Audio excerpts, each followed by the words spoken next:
অভিনেতা ধানুশের পুত্র ইয়াত্রা যুক্ত হচ্ছেন তার আপকামিং সিনেমায়। সাম্প্রতিক এমনই এক তথ্য সোশ্যাল মিডিয়ায় প্রকাশ হয়েছে।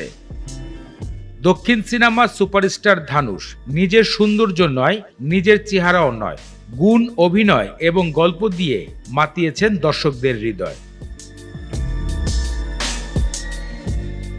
তার অভিনয়কৃত মারি সিনেমায় দর্শকদেরকে চোখ কাঁপিয়ে দিয়েছিল, যেখানে একজন পুরুষ সাদা রঙের লুঙ্গি, জিগজ্যাগ শার্ট, চোখে পড়েছে গোল্ডেন সানগ্লাস এবং গোফের স্টাইল ছিল অন্যরকম। এখনো সকলের চোখে মারির অ্যাকশন দৃশ্য ভেসে বেড়ায়।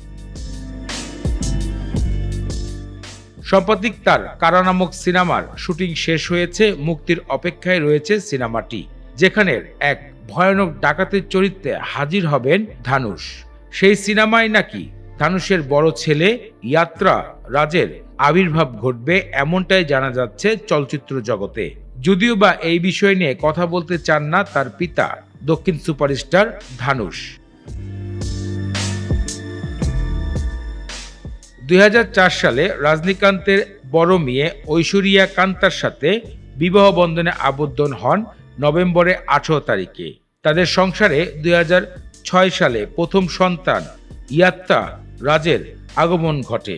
তার বয়স বর্তমানে 19 বছর। আর তিনি সবসময় চাচ্ছেন সিনেমায় ঢুকতে। তবে ধানুষ এ নিয়ে সাম্প্রতিক বলেছেন, খুব দ্রুত নায়ক হিসেবে দেখা যাবে ধানুষের পুত্র ইয়াত্রাকে।